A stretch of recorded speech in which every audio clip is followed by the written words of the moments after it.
diberikan amanah untuk memberikan materi tentang penerapan protokol kesehatan dan standar perlindungan tenaga kesehatan. Untuk mempersingkat waktu, langsung saya share screen.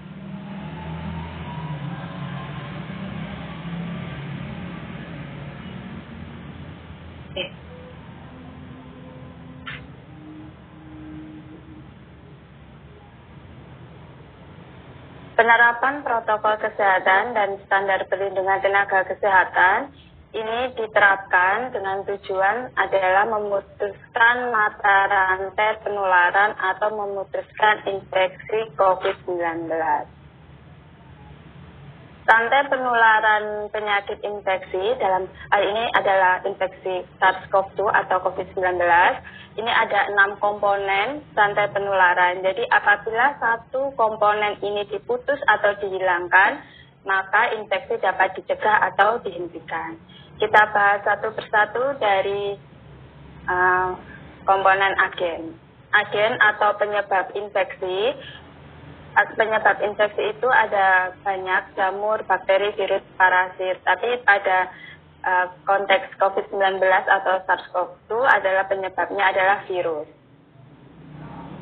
Virus ini dapat menginfeksi, ini juga dipengaruhi atau tergantung dari patogenesisnya, kemudian dari virulensinya, dan juga dari jumlahnya. Kemudian komponen selanjutnya yaitu sumber. Sumber di sini adalah asal atau tempat hidup. Kita ketahui bersama bahwa tempat hidup dari virus SARS-CoV-2 adalah manusia. Kemudian tempat keluar. Tempat keluarnya dari tempat hidupnya virus ini yaitu melalui saluran nafas atau saluran cerna. Jadi melalui hidung saat bernafas atau dari mulut saat berbicara. Kemudian komponen selanjutnya yaitu metode penularan. Metode penularan bisa melalui kontak, droplet, dan juga airborne. Tadi sudah dijelaskan oleh narasumber sebelumnya. Kemudian tempat masuk. Tempat masuknya virus ini untuk menginfeksi yaitu dari saluran nafas atau dari saluran cerna. Jadi mengapa kita harus memakai masker, jadi menutup hidung dan juga mulut, karena kita bertujuan untuk menutup tempat masuknya virus itu. Kemudian yang selanjutnya host. Host adalah penjamu atau tuan rumah. Jadi dia menjadi tuan rumah yang baik atau tidak itu juga dipengaruhi oleh berbagai hal seperti imunitasnya, usianya, status gizinya, kemudian penyakit penyerta atau komorbidnya. Seperti itu. Selanjutnya, pencegahan infeksi COVID-19 di pelayanan kesehatan. Ini ada 10 item dan ini saya ambil dari WHO yang keluar 3 minggu yang lalu pada tanggal 12 Juli 2021. Mari kita bahas satu persatu. Yang pertama adalah penerapan deteksi dini dan triase. Langkah yang dilakukan antara lain melatih tenaga kesehatan. Jadi melatih tenaga kesehatan yang ditempatkan di triase atau biasanya triase ini di IGD depan, itu dilatih tentang tanda dan gejala dari virus dari infeksi virus SARS-CoV-2 atau infeksi COVID-19, sehingga jika ada pasien mengalami gejala dia akan peka, akan tanggap seperti itu.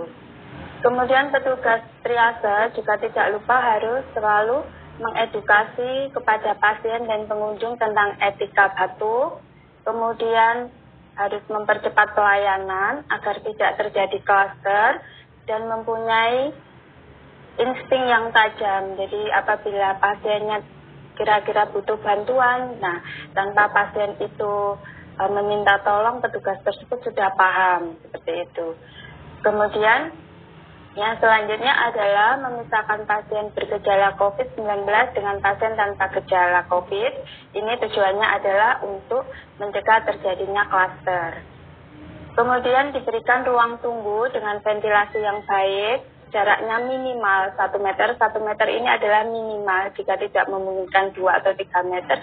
Ya, jadi minimal 1 meter, kemudian harus tersedia hand sanitizer, wastafel, tempat sampah tertutup, dan juga toilet, sehingga pasien yang sudah di ruang tunggu ini tidak kemana-mana, jadi dia tetap stay di ruang tunggu itu. Tidak lupa pasien dan pengantar juga wajib memakai masker. Dan juga perlu diperhatikan pintu masuk dan keluar harus dibedakan agar tidak terjadi cross antara pasien yang masuk dan juga keluar. Selanjutnya adalah tersedianya APD bagi tenaga kesehatan. Ini adalah beberapa jenis APD yang sudah tidak asing lagi bagi kita tenaga kesehatan. Nah, dari sekian banyak ini kita harus memilih mana yang kita pilih. Nah, cara memilih dari semua ini kita dasarkan dari resiko tindakan atau apa tindakan yang akan kita lakukan baru kita memilihnya.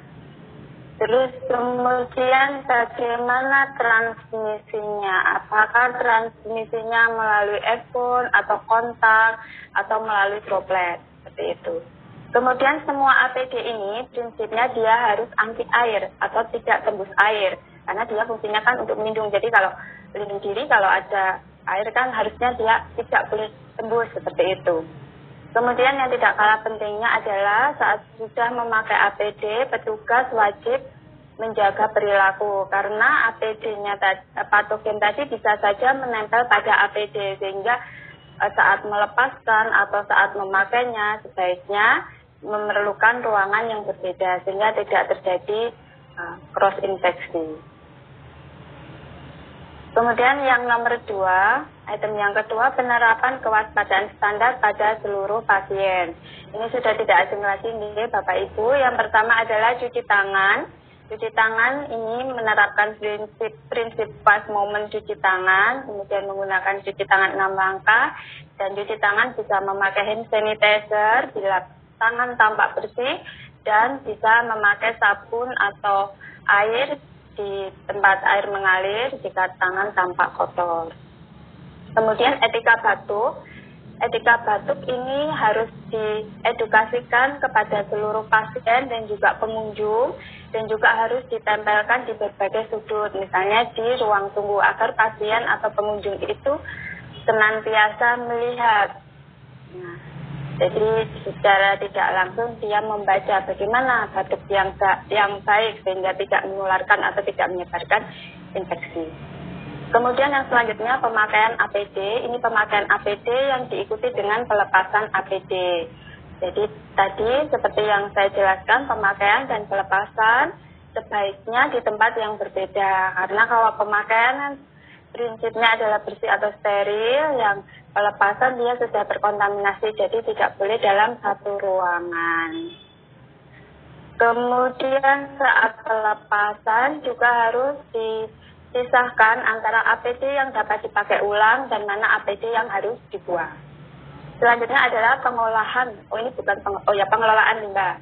Pengelolaan limbah ini adalah seperti biasanya dulu kita kuliah ya Bu, Pak. Kita memisahkan sampah, jadi sampah medis, sampah non medis, dan juga sampah benda tajam. Seperti itu. Kemudian pengendalian lingkungan. Pengendalian lingkungan ini diantaranya yang dapat kita lakukan adalah melakukan desinfeksi pada permukaan yang sering disentuh pasien. Karena kan kita tidak mungkin untuk misalnya mensteril ruangan IGD, kan sangat tidak mungkin karena pasiennya banyak. Jadi yang dapat kita lakukan adalah mendesinfeksi pada permukaan yang disentuh pasien. Ini bertujuan untuk mencegah kolonisasi. Jadi karena kita tidak bisa mensterilkan ruangan tersebut, jadi kita harus mencegah kolonisasi itu terbentuk. Gitu.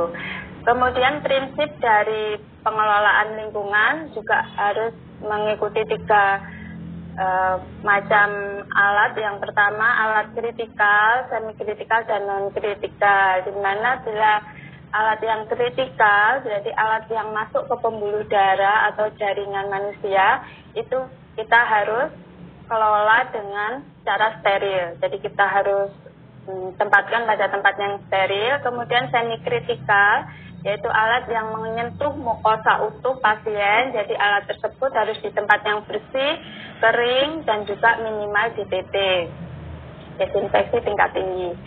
Kemudian pada alat-alat non kritikal, alat non kritikal itu alat yang menyentuh kulit utuh pasien seperti tensi, kemudian timbangan, itu prinsipnya adalah bersih dan kering. Kemudian yang ketiga adalah kewaspadaan berbasis transmisi. Ini ada 4 item, kita bahas satu persatu. Yang pertama adalah penggunaan masker medis di pelayanan kesehatan. Jadi penggunaan masker medis ini telah ada panduan yang terbaru yang dari CDC. Jadi penggunaan masker medis ini bisa ditambah filternya, atau yang kedua bisa dilapisi dengan masker kain di depannya, atau yang ketiga bisa diikat atau disimpul di kanan dan kirinya. Nanti saya tunjukkan gambarnya.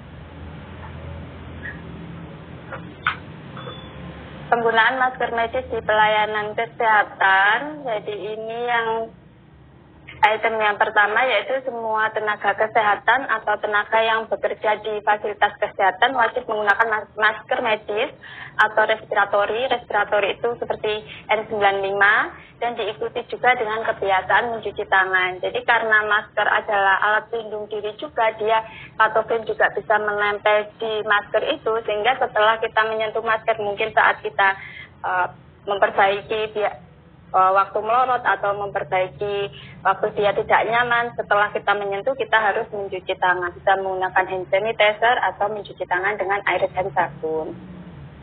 Kemudian memperhatikan dan menjaga perilaku saat memakai masker. Jadi saat makan memang tidak memakai masker, tetapi masker dapat dilepas, bukan ditempel di dagu, karena kan bisa jadi patogen tadi nempel di leher atau di dagu sini, ya di leher sini. Jadi kalau kita pelorotkan di sini kan maskernya, patogennya bisa nempel di bagian dalam masker, terus kita pakai lagi kan sama saja kita menghirup seperti itu. Jadi lebih baik dilepas dan diletakkan di tempat yang kering.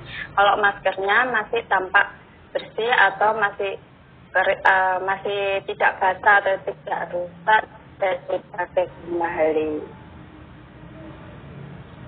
Kemudian penggunaan masker respiratori pada tindakan aerosol. Jadi kalau tindakan aerosol kita harus menggunakan masker N95 atau respiratori. Seperti itu. Jadi tidak dianjurkan menggunakan masker medis. Kemudian yang selanjutnya adalah isolasi dan cohorting pasien COVID-19. Jadi isolasi ini dan cohorting ini dilakukan untuk mencegah adanya klaster. Jadi di tempat isolasi atau di tempat ruang perawatan itu jumlah tenaga kesehatan yang merawat juga harus dibatasi, kemudian ventilasinya juga harus baik.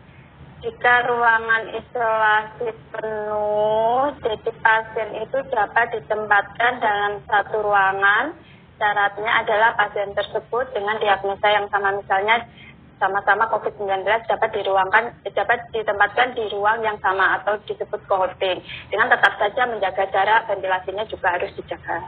Kemudian yang selanjutnya adalah membatasi pergerakan pasien. Jadi bila pasiennya harus keluar dari ruang perawatan, harus dipilih rute yang aman, yang jarang orang lewat atau tidak ada orang lewat, sehingga tidak mengkontaminasi orang di sekitarnya atau ruangan di sekitarnya. Kemudian alat medis yang digunakan pasien tersebut sebaiknya masing-masing, tetapi bila tidak memungkinkan ya dapat didesinfeksi setelah menggunakan dari satu pasien. Kemudian yang selanjutnya tindakan pencegahan kontak dan droplet. Nah, karena ini kontak dan droplet, maka kita harus mencuci tangan. Ini poin pentingnya. Nah, cuci tangan juga dilakukan sebelum dan sesudah memakai APD. Sehingga APD yang kita kenakan memang benar-benar bersih, dan setelah melepas APD, tadi karena patogen yang tadi APD kita, jadi setelah melepas kita juga harus cuci tangan. Ini APD yang digunakan pada tindakan yang transmisinya kontrak dan droplet. Ini ya, ada masker medis atau respiratori, dan ini sebagainya bisa dibaca sendiri untuk mempersingkat waktu. Kemudian yang selanjutnya yang dapat dilakukan adalah sering melakukan desinfeksi pada permukaan yang sering disentuh pasien, karena ini sebagai tindakan pencegahan dari kontak. Kemudian pencegahan transmisi airborne. Jadi COVID-19 ini dapat menular melalui airborne jika ada tindakan-tindakan yang memicu aerosol. Ini beberapa tindakannya. Atau pada ventilasi yang buruk, seperti itu. Jadi pada ventilasi yang buruk pun juga bisa dia berubah menjadi transmisinya menjadi airborne. APD yang digunakan ini, jadi maskernya harus masker respiratori atau N95. Jadi tidak boleh masker medis biasa atau masker bedah. Dan ini ada tambahan apron. Apron ini ditambahkan bila berisiko menghasilkan cairan yang banyak. Jadi pasiennya menimbulkan cairan yang banyak, misalnya saat menolong persalinan atau saat memandikan pasien, seperti itu. Kemudian yang selanjutnya adalah pemulasaran jenazah. Pemulasaran jenazah ini poin pentingnya harus mencegah kebocoran cairan tubuh dari jenazah agar tidak mengkontaminasi atau menularkan ke orang yang merawatnya. Ini adalah beberapa APD yang dipakai. Ini APD tambahan bila dilakukan otopsi, yaitu handgun otopsi dan sepatu boot. APD pada pelayanan kebidanan, karena pelayanan kebidanan sekarang juga berbeda dengan yang dahulu karena ada ibu hamil, ibu bersalin juga yang COVID-19, maka sebagai bidan atau tenaga kesehatan kita juga wajib mengetahui APD yang digunakan saat melakukan pelayanan kebidanan seperti apa. Nanti bisa dibaca sendiri ya.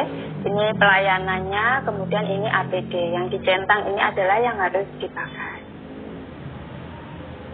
Ini APD pada pelayanan keluarga berencana dan kesehatan reproduksi. Kalau dulu ibu-ibu bidan kan sering menyuntik KB itu ramai sekali biasanya sore hari. Nah sekarang juga tidak boleh rame-rame seperti itu ya. Kemudian kalau dulu kita ibu bidan saya karena bidannya dulu nyuntik KB ya suntik aja, kadang juga pakai ini masker, kadang tidak. Nah sekarang sudah ada aturannya, jadi kalau konseling itu harus memakai apa dan sebagainya, nanti bisa dibaca sendiri secara lengkap.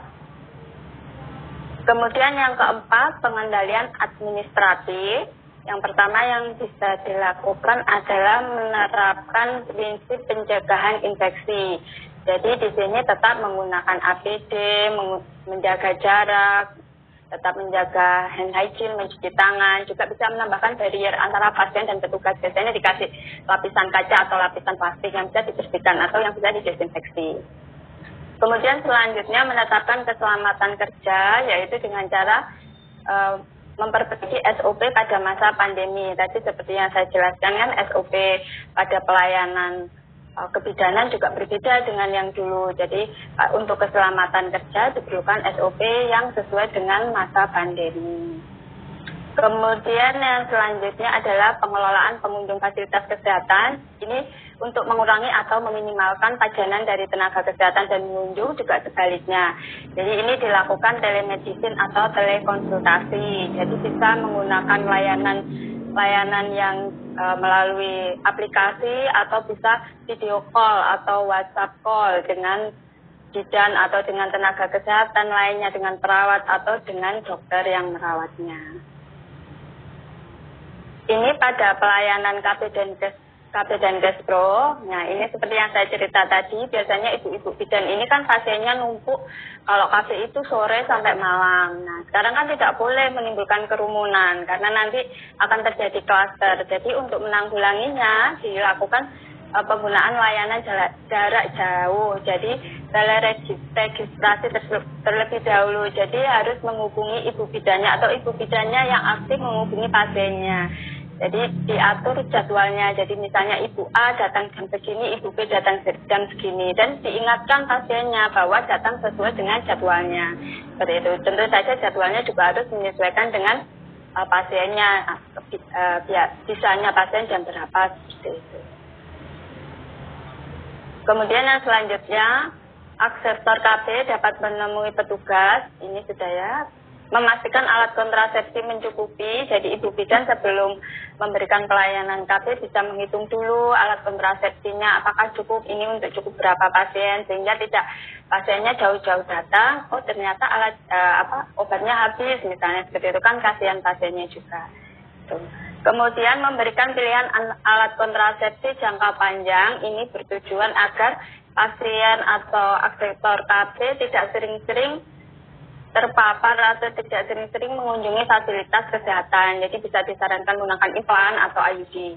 Kemudian menyediakan media kontrasepsi alternatif. Jadi kalau yang ideal tidak memungkinkan, ya ditawarkan alternatifnya sehingga dia bisa memakai kontrasepsinya secara mandiri. Sedangkan KIE dan konseling itu kalau biasanya kita berhadapan-hadapan dengan pasien, karena ini untuk mencegah ini kontak dengan petugas, jadi kita bisa ganti dengan telekonsultasi, bisa dengan video call, WhatsApp call. Nah, jadi tergantung pasiennya mau menginginkan. Untuk yang selanjutnya adalah pengendalian lingkungan dan kontrol engineering. Jadi ini seperti yang saya sampaikan di depan, jadi potensi penularan COVID-19 pada lingkungan ventilasi yang buruk ini cepat sekali terjadi. Jadi bisa menular lewat airborne kalau ventilasinya tidak baik. Kemudian ventilasi di fasilitas kesehatan itu bertujuan untuk mempertahankan udara yang bersih. Jadi bukan untuk kenyamanan. Jadi kadang ruang tunggunya sekarang panas ya, ada AC-nya tapi ini jendelanya dibuka. Nah, itu bertujuan untuk mempertahankan udara bersih. Kalau dahulu kan ruang tunggu bertujuan untuk kenyamanan pasien. Sekarang tidak bisa karena ventilasi yang buruk akan menambah risiko penularan.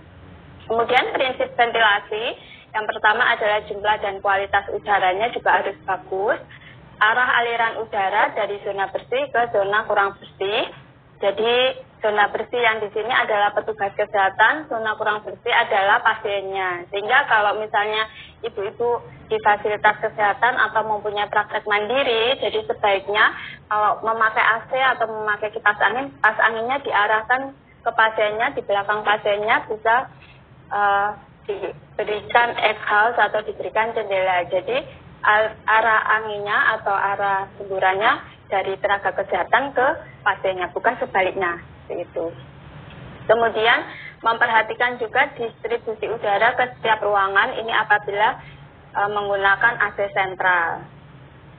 Jenis ventilasi yang bisa kita andalkan yaitu ventilasi alami berupa jendela dan pintu terbuka. Ini kalau dalam musim kemarau mungkin bisa, tapi kalau musim hujan ini bukan hanya angin yang masuk, tapi air juga masuk. Nah, kemudian ya ini perlu diperhatikan ya. Jadi harus nanti akan bisa jenis dengan ventilasi campuran ya kalau musim hujan atau musim ini ya, bukan musim kemarau. Kemudian ventilasi mekanik itu bisa menggunakan exhaust fan dan kipas angin. Dan ventilasi campuran dan campuran yang keduanya. Jadi exhaust fan pun juga sama. Jadi arahnya dia menyedot udara kotor. Jadi kalau di sini petugas, di sini pasien, exhaustnya ada di belakangnya pasien. Sehingga arahnya udara ini dari bersih, kotor, kemudian keluar seperti itu. Nah, kalau yang terjadi sekarang meskipun memakai AC tetap pintu dan jendelanya tetap dibuka ya, bisa dibantu juga dengan kipas angin. Jadi karena AC ruangan itu kan prinsipnya dia mengambil udara yang di dalam ruangan, kemudian didinginkan, dihembuskan kembali. Kan itu sama saja menghirup udara yang sama dari yang sebelumnya. Itu jadi harus diperlukan ventilasi tambahan atau ventilasi yang alami terbuka atau bisa menggunakan exhaust fan. Tapi pada ruangan yang tidak memungkinkan untuk dibuka jendelanya atau diberikan exhaust fan bisa ditambahkan filter jika memakai pendingin ruangan atau AC. Kemudian yang keenam,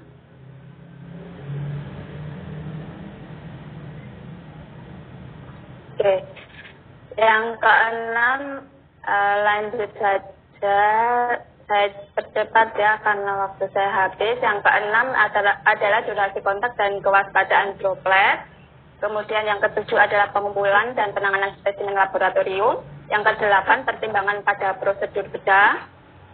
Kemudian yang kesembilan pertimbangan pada unit rawat jalan. Yang kesepuluh pencegahan dan pengendalian infeksi pada program vaksinasi COVID-19.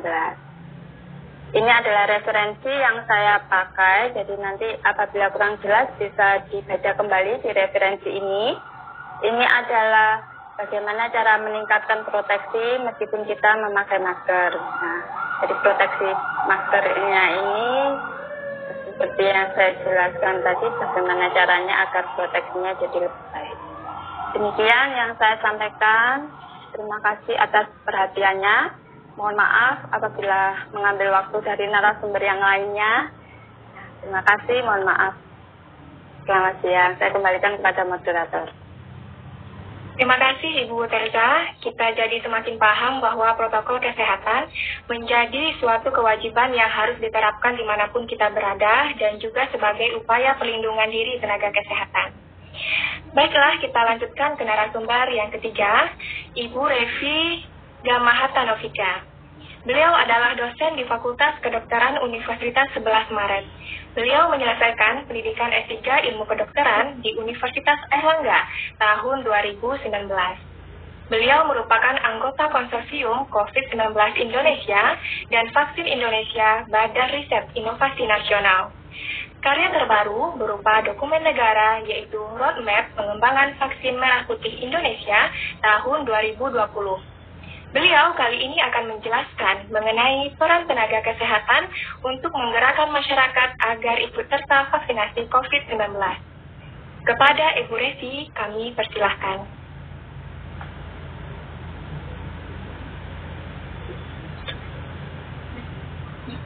Baik, terima kasih moderator Mbak Rima. Mbak Rima teman saya di Universitas Airlangga, sudah lama nggak ketemu. Sebelumnya yang saya hormati pembicara sebelumnya Ibu Endah, Ibu Terza, dan panitia. Tak lupa juga peserta webinar pada siang hari ini. Saya mohon maaf memakai masker karena saya baru sembuh dari COVID. Kami sekeluarga baru dinyatakan negatif sehingga masih tetap harus protokol untuk menjaga. Kebetulan juga ada anak kami yang usia 3 tahun sehingga kami masih tetap berhati-hati. Jadi COVID itu nyata ya teman-teman, kalau belum percaya, kadang kalau kita belum mengalami sendiri memang rasanya ya nggak sih, tapi setelah kita merasakan sendiri positif, oh ternyata COVID itu ada kayak gini loh rasanya. Nah, jangan sampai teman-teman saya yang di sini semua sebelum merasakan, percayalah dulu. Baik, saya mau share screen.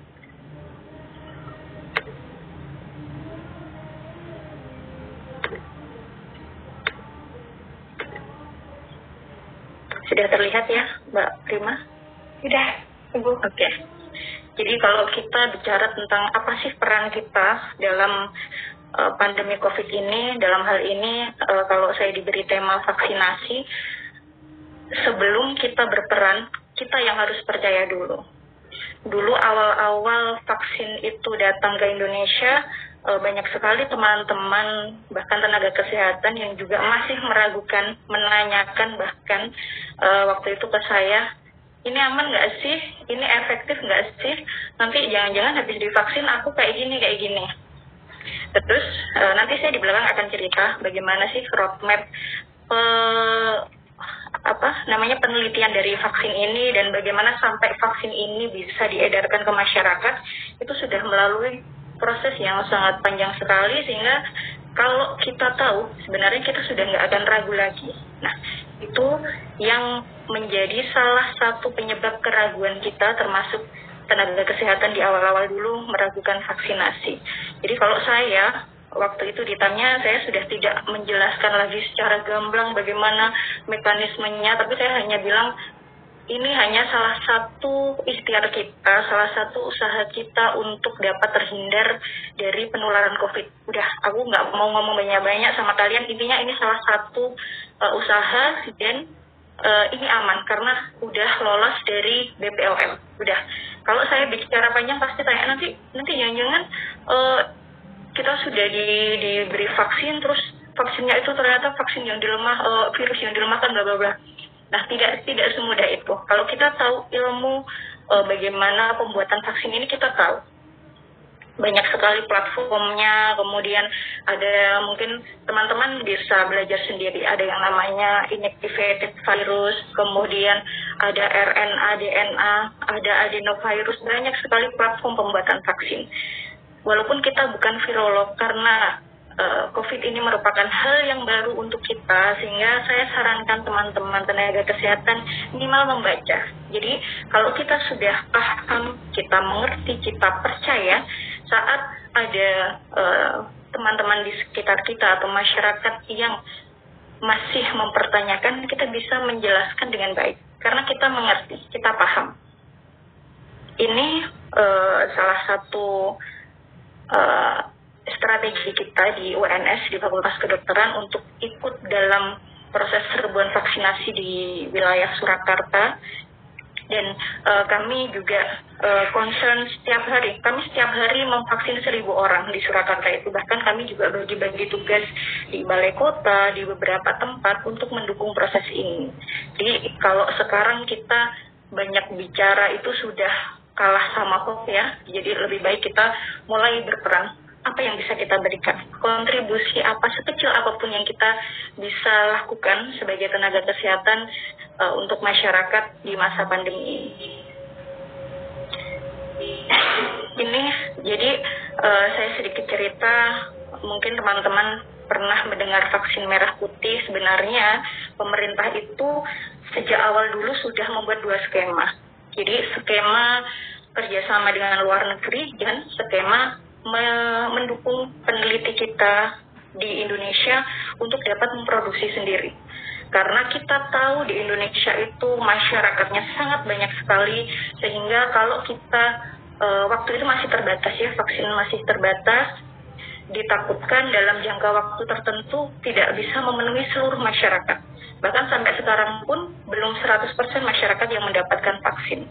Oleh karena itu, pemerintah mendukung kami untuk dapat membuat vaksin sendiri yang waktu itu kita sepakati dengan nama vaksin merah putih, dengan platform pembuatan yang kita sepakati adalah inactivated virus, kemudian RNA dan DNA.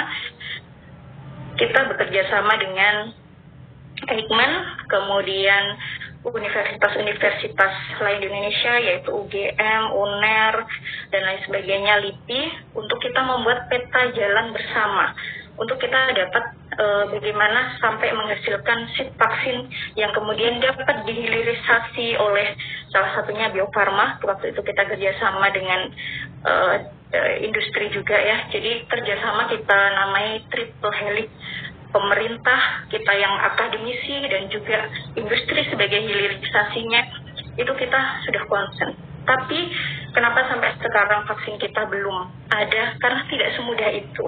Jadi kalau teman-teman masih meragukan vaksin, itu kalau saya yang sudah pernah mempelajarinya, sebenarnya mungkin ya, memang mungkin ada faktor-faktor bisnis dan lain sebagainya. Kami tidak berpikir sampai ke sana. Mungkin hoax-hoax yang beredar itu entah benar atau salah. Tapi kalau kita tahu bagaimana proses pembuatan vaksin ini, tidak semudah itu. Ini ya, kami bersama waktu itu Kemenristekbrin masih belum bersatu dengan Kemendikbud. Sekarang berdiri sendiri Badan Riset Inovasi Nasional. Jadi kami rajin merapatkan bagaimana vaksin ini, karena merupakan salah satu usaha tadi, salah satu usaha kita untuk dapat mengendalikan penularan. Sebelum ke yang lainnya, saya ingin memperlihatkan dulu gambaran penerimaan vaksin di beberapa negara dan Indonesia. Sebenarnya di Indonesia itu sudah lebih dari 50% orangnya itu sudah menerima akan adanya vaksin. Jadi saat ada vaksin, 50% lebih itu sudah oke, aku mau divaksin. Tapi ada 27,6 dan 7,6 yang perlu kita beri sedikit pendekatan. Mungkin mereka masih ada hal-hal yang diragukan dan masih bingung juga kenapa kita harus divaksin, kenapa kok COVID begini dan begitu. Nah, yang harus kita pahami juga bahwa COVID-19 ini hal yang baru. Kalau coronavirus dari dulu sudah ada ya, tapi ini tipe barunya COVID-19. SARS-CoV-2 ini adalah virus varian baru yang tidak menutup kemungkinan dia masih akan mutasi, karena dia adalah RNA virus. Kalau teman-teman belajar RNA virus itu adalah virus yang single strand. Dia cuman ada satu helai aja, sehingga kenapa dia mudah sekali mengalami mutasi? Karena dia single strand. Coba dibaca. Jadi kalau ada orang bilang, masa si virus ini mutasi-mutasi terus, kok nggak masuk akal, jangan-jangan ini buatannya pemerintah bla bla seperti ini, nggak usah mikir sampai sejauh itu. Coba belajar virus tipe RNA. Jadi salah satu sifatnya memang dia mudah sekali mengalami mutasi. Sesuatu yang baru itu memang harus selalu kita pelajari. Kok sesuatu yang baru? Sesuatu yang lama pun itu tidak menutup kemungkinan akan tetap berubah. Karena ilmu pengetahuan itu dinamis. Jadi yang harus kita buka, kita bersama, pemikiran bersama, persepsi kita bersama, ilmu itu selalu berkembang. Dia itu dinamis. Sekarang saya mungkin membicarakan ini A, belum tentu nanti 1 bulan lagi masih sama. Apalagi coronavirus SARS-CoV-2 ini dia masih baru. Teman-teman mungkin masih ingat dulu awal-awal yang pakai masker adalah orang yang sakit aja. Kemudian ada penelitian baru yang dapat mempengaruhi kebijakan pemerintah bahwa semua harus memakai masker untuk menghindarkan penularan. Nah, itu merupakan salah satu contoh berkembangnya keilmuan. Jadi dari hasil penelitian kemudian mempengaruhi kebijakan karena itu dipertimbangkan oleh pemerintah. Nah, itu yang prinsip yang ingin saya tekankan ke teman-teman. Apalagi kita tenaga kesehatan, jangan sampai apa yang kita bicarakan itu walaupun mungkin maksudnya bercanda, tapi itu bisa mempengaruhi masyarakat kita. Jadi semua harus berawal dari kita sendiri. Kita harus yakin dan percaya dulu. Kita harus tahu dulu. Kita harus paham dulu tentang musuh yang sedang kita hadapi ini, si COVID-19 ini. Kita harus paham bagaimana sikap mereka. Kita harus paham bagaimana dia bisa menyerang kita.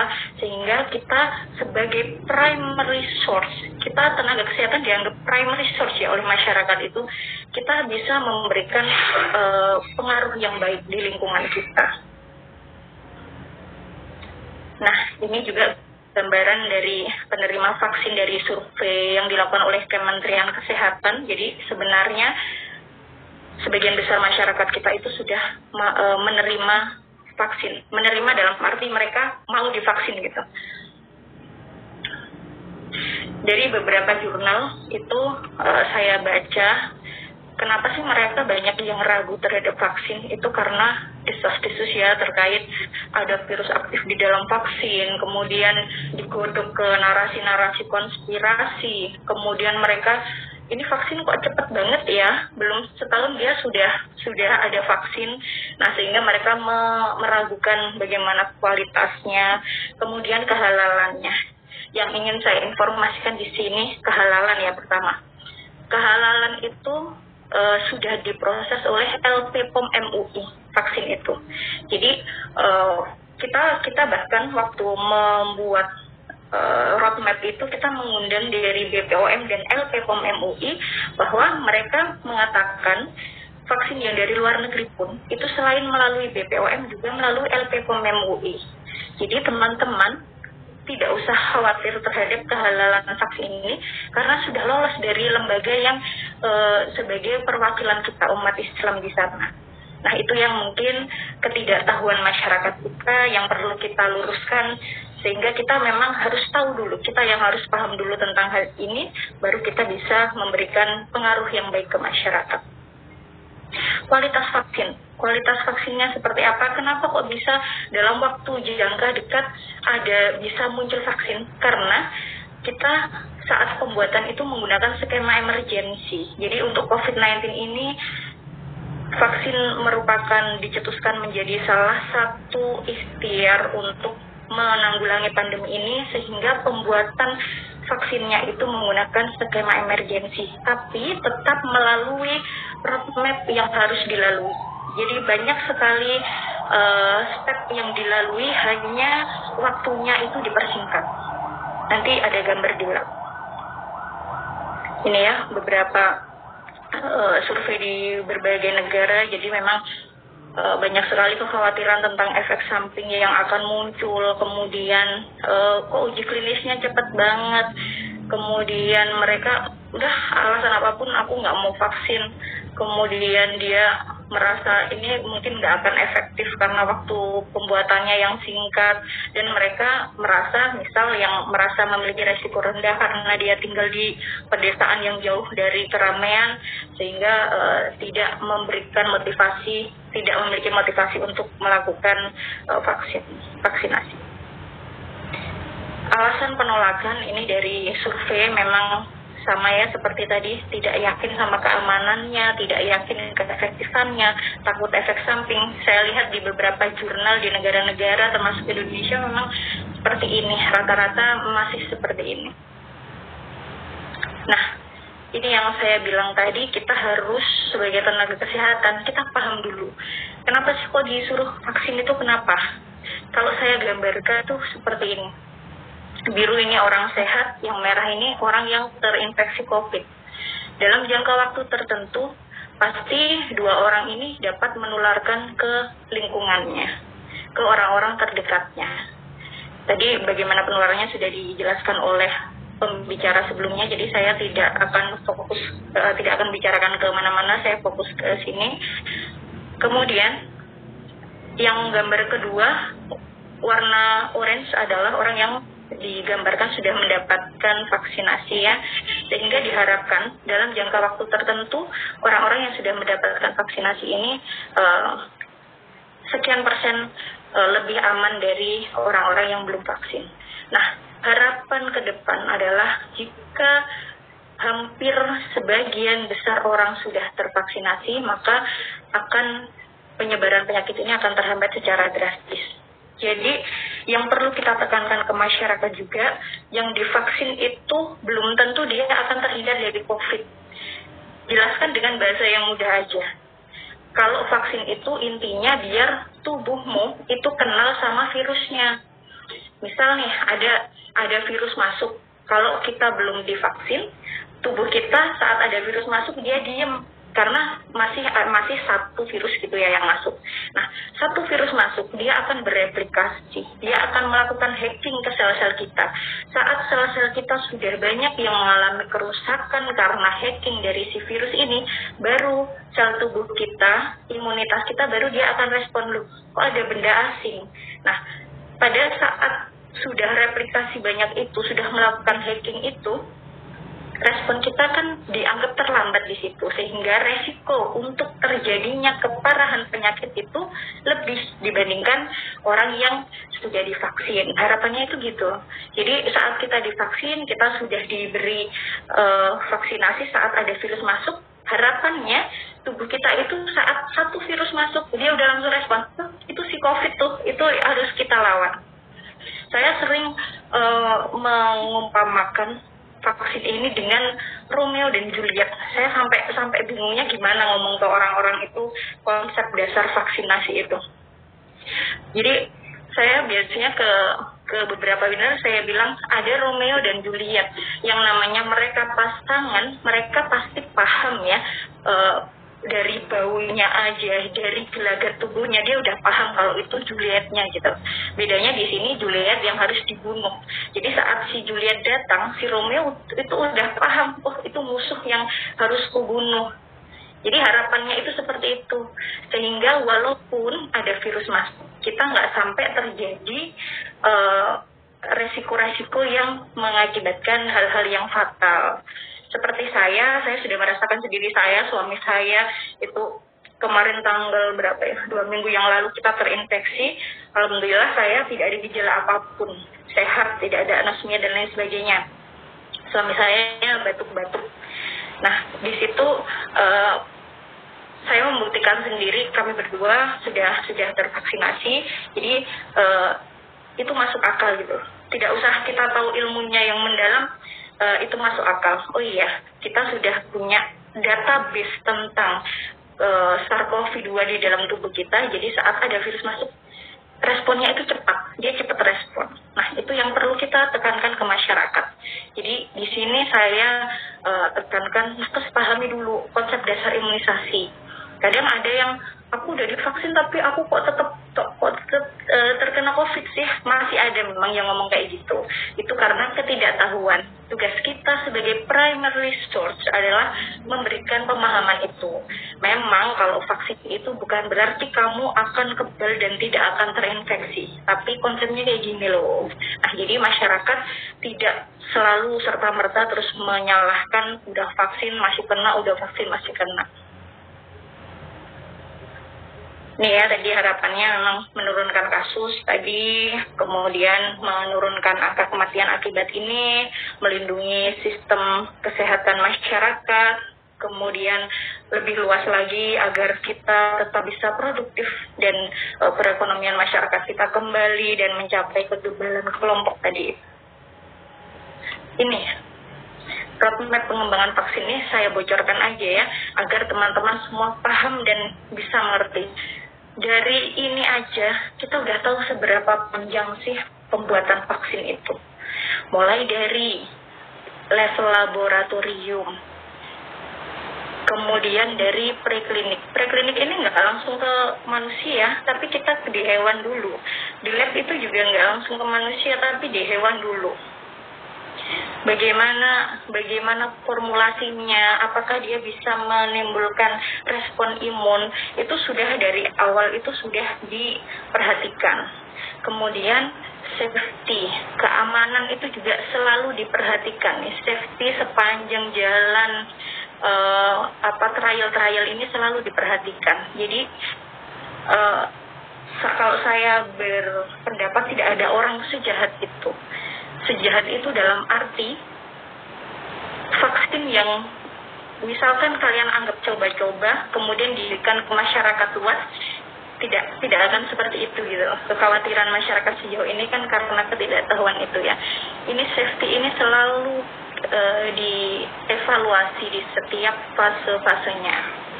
Oke, ini bisa dibaca sendiri, intinya panjang sekali ya, scaling sampai dengan prosesnya. Nah, kok bisa cepat? Karena kita menggunakan skema urgensi. Bedanya apa sama skema biasa saat pembuatan vaksin? Hanya di waktu. Jadi misal di uji klinis fase 3. Biasanya uji klinis fase 3 dengan ribuan orang yang jika vaksin biasa itu santai aja, misal 6 bulan pelan-pelan. Tapi di vaksin COVID-19 ini karena kondisi emergensi, 1 bulan itu ditargetkan 3.000 orang misal. Jadi bedanya hanya di waktu saja, tanpa ada menghilangkan salah satu fase. Itu yang dilakukan, itu yang harus kita mengerti bersama. Pengembangan vaksin ini sangat panjang, hanya waktu yang digunakan adalah dipersingkat, jadi tidak memotong roadmap. Nih, 18 bulan atau 1 tahun setengah itu yang di roadmap vaksin itu seperti itu. Dan setelah lulus dari uji klinis fase 3, kemudian juga nggak disebar aja, tapi melewati BPOM dulu. Di BPOM dievaluasi lagi. BPOM juga ikut menggandeng dari awal. Nah, itu yang dilakukan oleh Badan Pengawas Obat kita. Kemudian kalau sudah dievaluasi, baru akan muncul lisensi untuk dapat digunakan oleh masyarakat.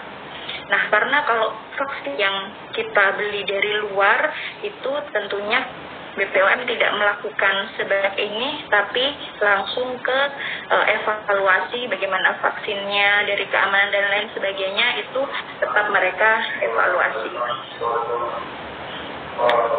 Nah, ini ya, jadi ini juga saya ambil dari filenya BPOM. Jadi pengawalan dari uji klinik, kemudian bagaimana evaluasinya sampai ada izin edar, itu semua sangat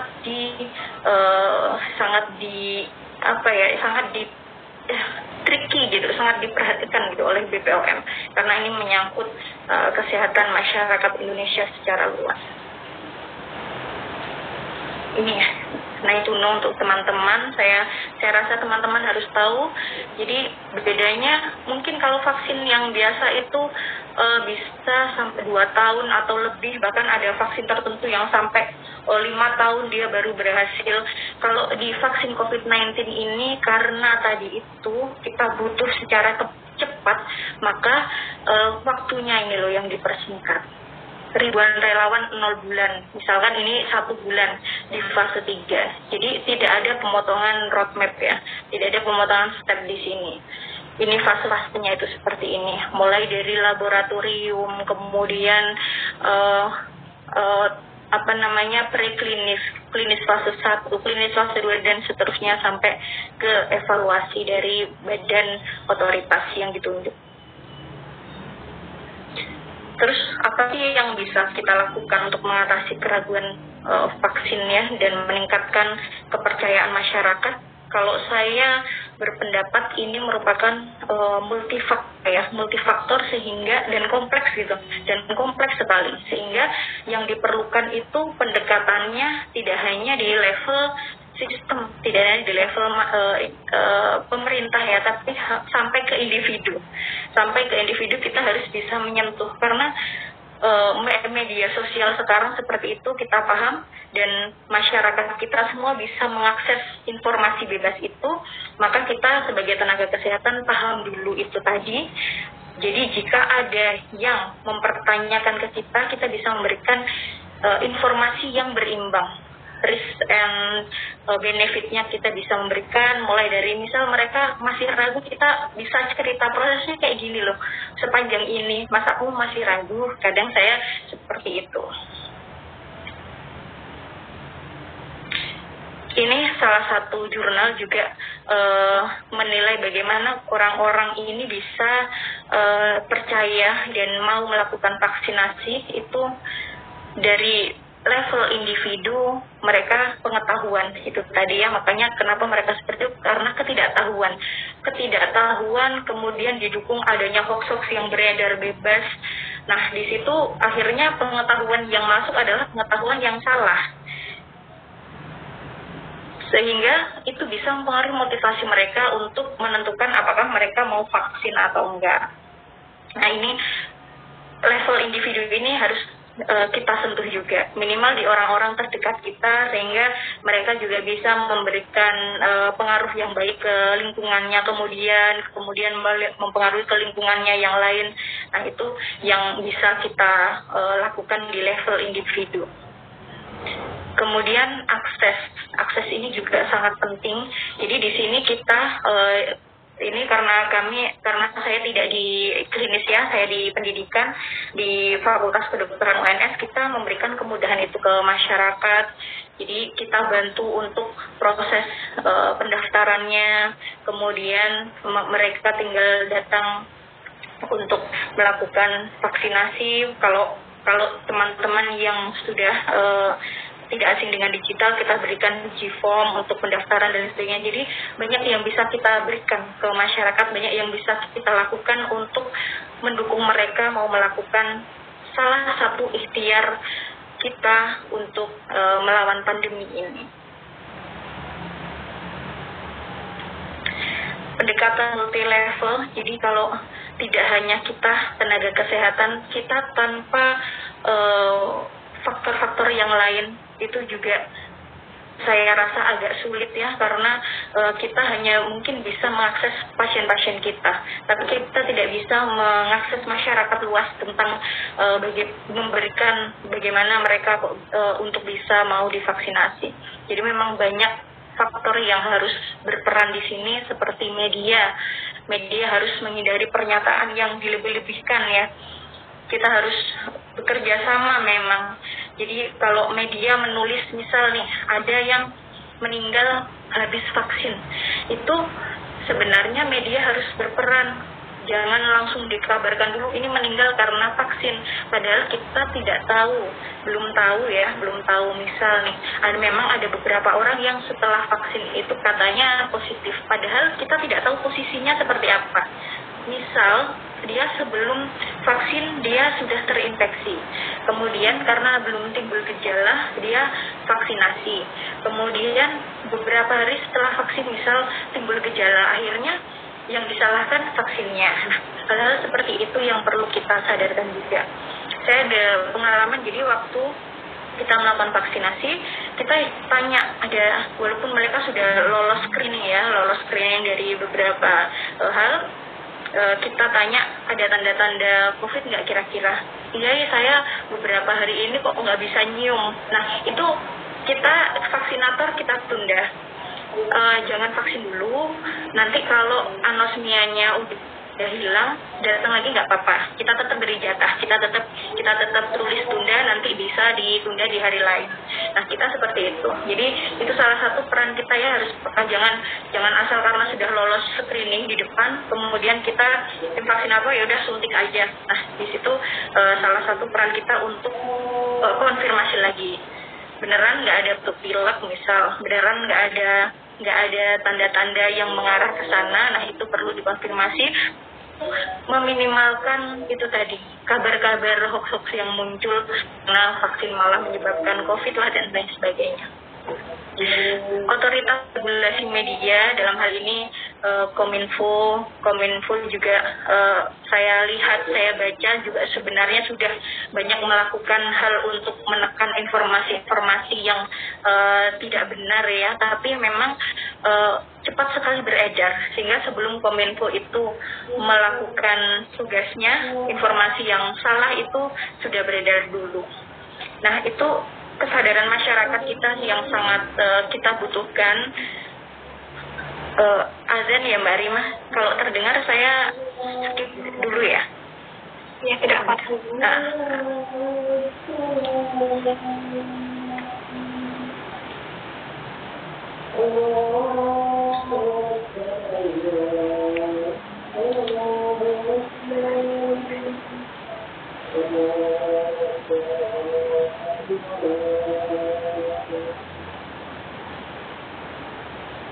Oke. Jadi otoritas kesehatan juga, kemudian peneliti itu bisa melakukan apapun. Dalam arti kita ingin tahu tentang apapun, kita bisa menelitinya sehingga bisa, tadi itu saran dari Bu Endah ya, bisa kita masukkan ke jurnal sehingga dapat dibaca oleh seluruh masyarakat. Kemudian profesional kesehatan, di sini juga kita harus transparan dalam arti jangan kita informasikan benefitnya saja, tapi kita juga memang di vaksin selalu ada resiko, tapi resiko ini sudah diminimalkan saat proses-proses pengujian oleh BPOM. Dan kita nanti ada screening bla bla bla seperti itu perlu kita informasikan ke masyarakat agar persepsi yang timbul itu tidak salah. Nah, ini adalah salah satu survei dari Kemenkes. Kita sebagai tenaga kesehatan itu merupakan primary source. Mereka yang kita itu adalah orang yang paling dipercaya oleh masyarakat untuk mereka bertanya tentang hal ini. Karena COVID-19 ini sebuah penyakit gitu ya, yang penyakit itu hubungannya dengan tenaga kesehatan. Maka walaupun banyak keraguan-keraguan di masyarakat luas, ternyata di survei itu kita masih menjadi orang yang paling dipercaya. So, sebagai primary source kita harus memahami, kita bisa memberikan informasi yang berimbang, informasi yang tidak usah bertele-tele, dengan bahasa yang simpel aja, tapi mereka tidak salah persepsi. Lalu peran strategis kita apa tadi? Membangun kepercayaan publik. Kemudian kita sebagai community engagement, kita menjadi jembatan komunikasi, kita yang harus menanamkan kepercayaan diri dulu tentang hal ini. Kalau kalian tenaga kesehatan belum percaya, belajar dulu. Kemudian kita sebagai primary source, dari awal tadi sudah saya tekankan, kita primary source. Jangan sampai kita salah informasi, jangan sampai kita yang menyebabkan masyarakat itu malah memiliki pengetahuan yang tidak benar karena kata-kata kita gitu. Karena hasil penelitian ini masih menunjukkan bahwa arahan informasi yang disampaikan tenaga kesehatan, entah itu termasuk kader ya, itu lebih mudah diterima dan dilaksanakan oleh masyarakat. Baik, terima kasih atas waktu yang diberikan. Mohon maaf jika berlebih. Wassalamualaikum warahmatullahi wabarakatuh.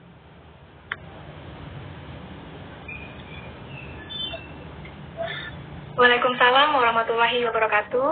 Terima kasih Ibu Resi. Materinya sangat luar biasa.